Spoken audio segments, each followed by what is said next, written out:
Play.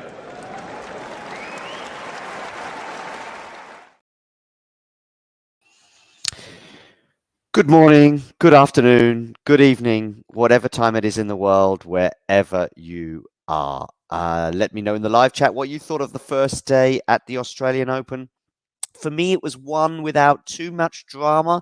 I guess the biggest story of the day was the drama off the court with Nick Kyrgios' withdrawal through a knee injury. That was probably the biggest shock, if you like, on day one. Some people might suggest Borna Coric losing in straight sets.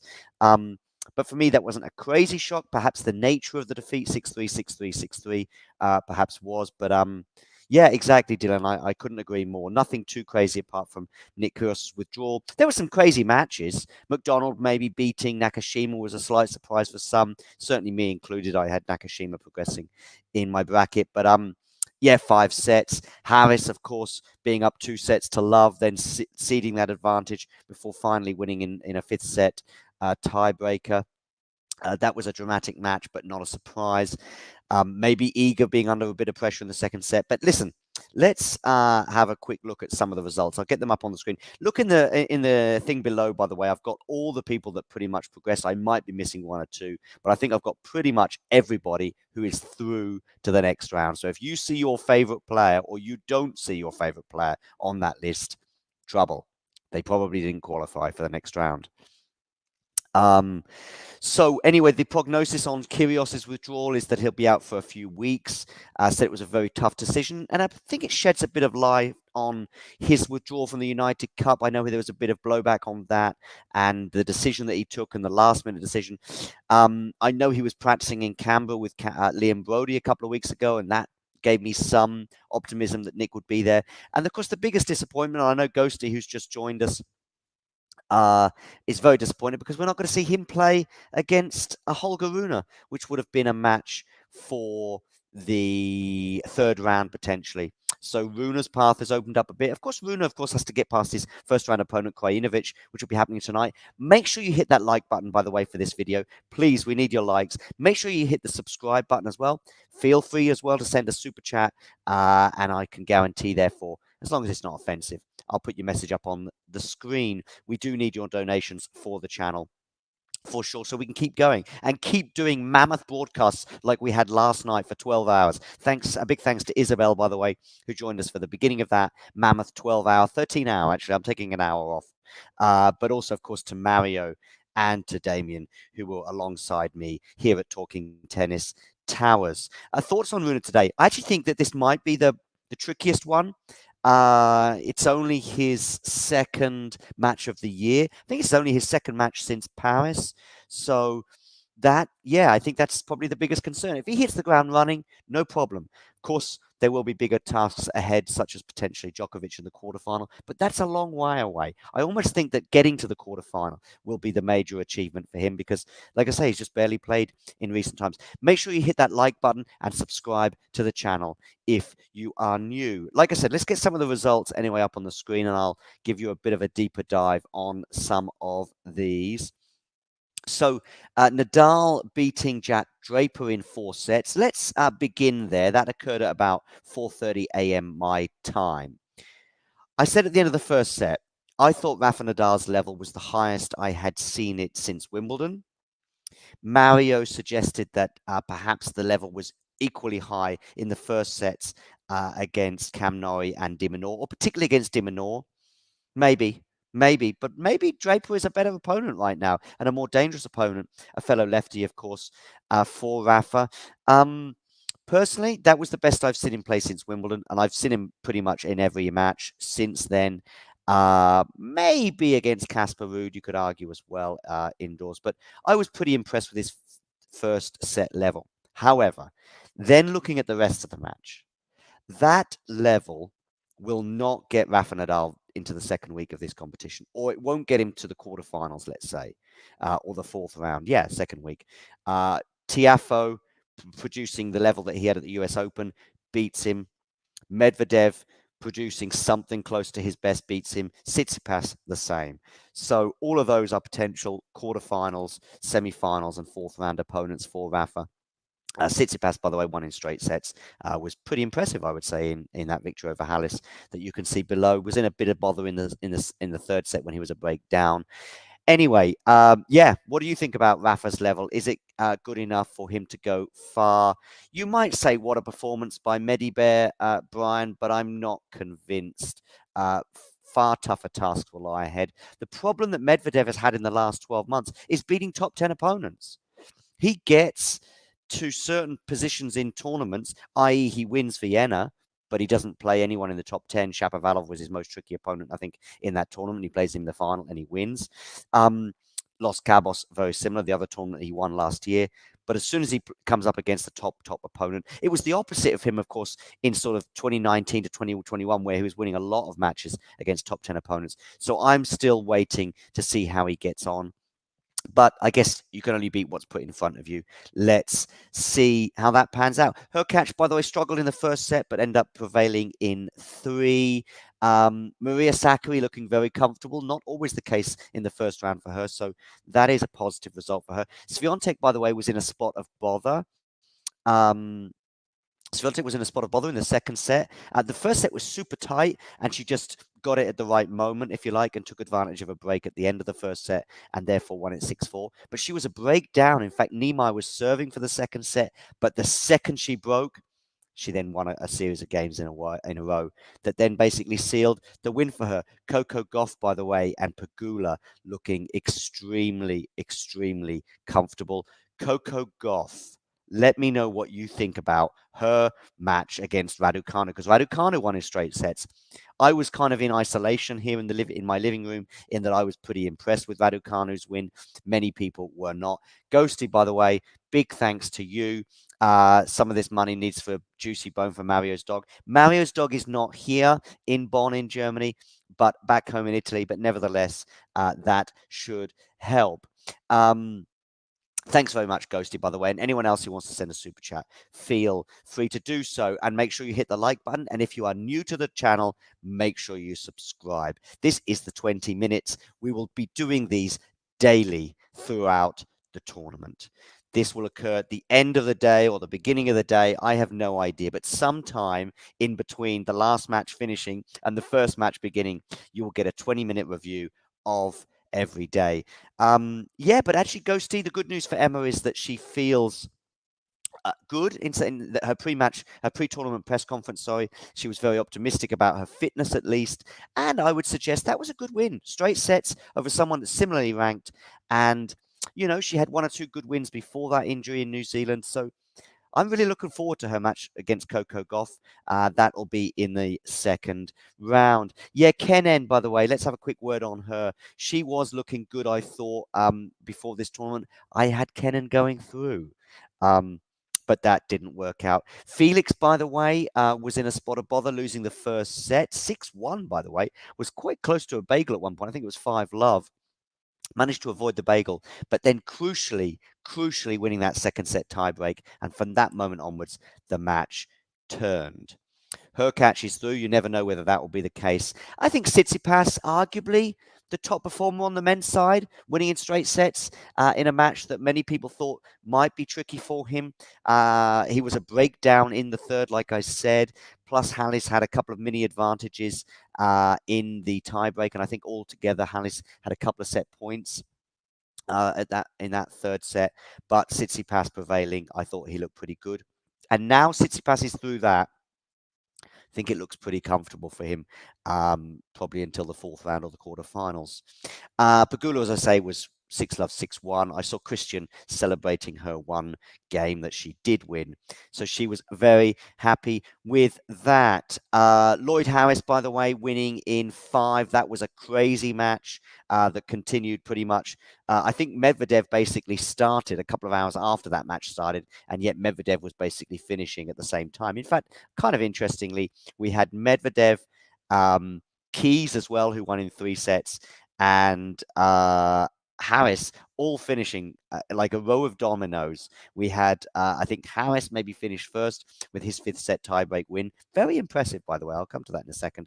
And then I think a few seconds later, Keys won, and then a few seconds after that, Medvedev won. And that was the end of our day and time for bed. Felix a bit shaky, possibly, but I think winning in 4 in the end is, being a bit shaky but then prevailing. Maybe that's a good sign for Felix, bearing in mind how he has gone out early in a few slams last year and throughout his career. Harris, 2 sets to love up. Did not see that coming. Up a break in the third. Didn't see that coming, but Musetti, probably 2 sets down. Don't know what's going on there on the other side of the net. I didn't tune in until the 5th set, by the way. But Nadal doesn't look good. Exactly. I agree. Michael, thanks for joining. Make sure you hit that like button and subscribe to the channel if you haven't done so already. Also, give us a like on Facebook if you are joining us from that medium. You can also retweet us if you're tuning in on Twitter. Also, hit the like button on LinkedIn and wherever you are, whatever you're tuning in on, and on whatever platform. Please support us if you can. Make sure you give us a like and a subscription, but also feel free to give us a super chat if you are joining in on YouTube. So Harris, 5th set. 5th set win there for Lloyd Harris. Very sort of surprising in a way. I thought it was very impressive for Lloyd to do so in that manner, particularly as he was a breakup in the third, but ceded that advantage. He was also a breakup in the 5th, but ceded that advantage. He was just constantly ceding advantages throughout the match, which was kind of crazy, and therefore made it even more impressive that he held it together and he won the tiebreak fairly comfortably. So let me know in the live chat what you think about Lloyd Harris. And of course, the other thing, going 5 sets for barely playing any tennis in the last 12 months because he's basically been injured. I think very, very impressive. Agree, Michael. Nadal hasn't looked good since Wimbledon. I thought his level in the first set was the best, but Gil Gross has posited that level might not even be McDonald. McDonald, by the way, prevailing in 5 sets over Nakashima. For me, that was a surprise. Anything else? Krejcikova, who I've got going to my final, very, very comfortable as well. Already touched on Swiatek and Keys. Keys was in a spot of bother. There was just so many breaks of serve in her match against Blinkova. Blinkova was a double breakup in the first set, but ultimately lost it. Keys winning a series of games in a row. Blinkova comes back, wins the second set, and so on and so forth. Tiafoe, Shapovalov, by the way, and Korda all dropping a set, but ultimately going through. One problem in the Lloyd Harris-Musetti match, by the way, and I know I'm jumping around quite a bit. One of the problems in that match was that it was very difficult to tell who was on which side of the net. They have a kind of similar demeanor, similar look, and to make matters worse, they were wearing the same outfit. Please don't wear the same outfits, guys. No matter how you look and how different you may or may not look, but don't wear the same outfit. It really... Have a home and away kit, like in soccer or football. I like it that, for example, Rafa has two kits available, so we can always mix up. I think that tends to be day or night or whatever, but whatever. I think the final match maybe I'd like to touch on is Collins winning her match in 3 sets. That was a pretty impressive win. It was kind of a match with the walking wounded because both players on both sides of the net were struggling. That was a 3-set win for Collins. She now plays Mukova, by the way, in the second round. Yes, so against Kalinskaya. Kalinskaya was also struggling with an injury. Collins' injury was of the knee variety. I'm not quite sure what Kalinskaya's was. I think she had a problem with her foot, but it was 7-5, 5-7, 6-4 to the American. So she now goes up against Mukova, which I think is a very, very interesting second round match. Who have you got winning that? Please let me know in the live chat. And who have you got winning between Raducanu and Goff? So I just want a winner out of Raducanu and Goff. Just write their name in the live chat. And I want to know a winner out of Collins and Mukova. I think those two are very, very interesting second round matches on the women's side. By the way, talking of fantastic bodies, Michael, Futrovic was looking in pretty good shape as well. He won in 5 sets to Coric, by the way. Let's maybe finish on him. Were you surprised about Coric going out? Straight sets, ladies and gentlemen. 6-3, 6-3, 6-3. I wasn't able to watch this game, but watch this match. But listen, Lehecka was looking good in the build-up to this tournament. Had a good win over Zverev at the United Cup. Maybe I'm underestimating him, but probably Coric was really the only major upset of the day. Kostyuk winning perhaps, but many people would have had her winning, although winning in straight sets. Kostyuk perhaps slight surprise over the American 28 seed Anisimova. Anyway, is there a match that I've not touched upon? You've got Goff winning Renata. Nice to have you on board, by the way. Make sure you hit that like button and subscribe to the channel if you are new. Ernest there saying Coco as well. Wonderful to have 23 people watching us live on YouTube right now. Make sure you hit that like button. And if you're new and you've never been here before, and even if you are new, but you have been here before, but you have yet to subscribe, the click button. It's completely free. And we are here to give you as much coverage of this tournament as we can, around about 14 hours a day altogether, which I think deserves at least a like, but also a subscribe as well.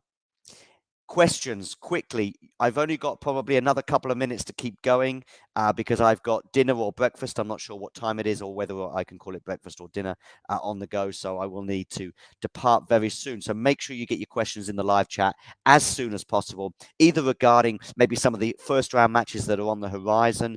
We've obviously got Djokovic opening his account later. Bit of a concern over a hamstring injury. He was wearing taping, I know, in his practice a day or so ago. However, he has allayed those fears by saying, I'll be fine. I'll see you tomorrow, which was yesterday. In other words, today he's in his last on Rod Laver. So yeah, also yeah, make sure you come back again in a few hours from now because we'll be doing a show with Mario and Damien. Of course, will be here in my living room. And we'll also be having one or two guests. I think we'll have Brian as well, who I know is in the live chat right now on Facebook at least. And oh, I think you're in on YouTube too. He'll be joining us for a couple of hours, I know, later.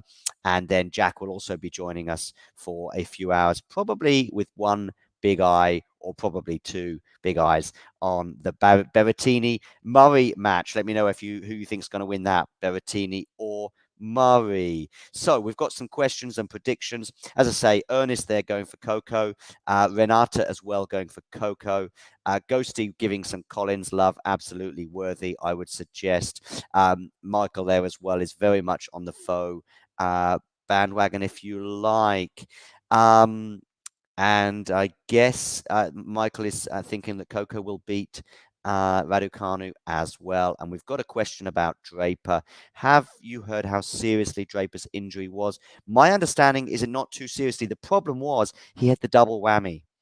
He had the cramp, which we have seen before. Can be a growing pain, particularly as sports athletes shoot up and grow dramatically in their late teens. But he's now 21. But we have seen players come and go with these issues. You know, Murray had some issues at various points. Then it went, but it has just returned the cramps in his mid-30s. He's also had some strapping on his belly.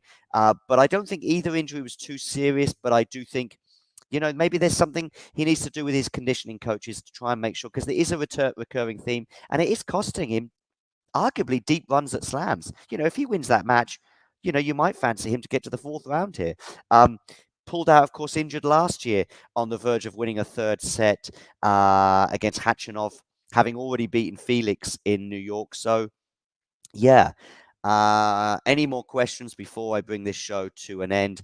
Brian there, very disappointed about Rinderknech going out as well. Indeed. By the way, Wawrinka as well, losing in 5 sets. Wawrinka was serving for it in the 4th set, but went out. And Michael there touching on Nick Kyrgios, who withdrew through injury. Ernest there saying he's watching from Ghana. Thanks for the updates. Cool, Ernest. Make sure you hit the like button and subscribe. Yeah, I have Berrettini winning, maybe in 4, but perhaps in straight sets. I think it might be even easier than it was in New York. I think Berrettini's level has gone up a little bit since then, and arguably Murray's has dropped a little bit. But sorry to those Murray fans watching or maybe tuning in somewhere, such as Scott, such as Jack, but even the most optimistic fan. Well, no, Jack will, for sure, Scott will be having Murray going through, but I think Jack will probably have Berrettini going through, knowing Jack. Okay. Thank you for stopping by. Make sure you hit the like button and subscribe to the channel, and feel free to get in the comments section below if you're watching this video retrospectively.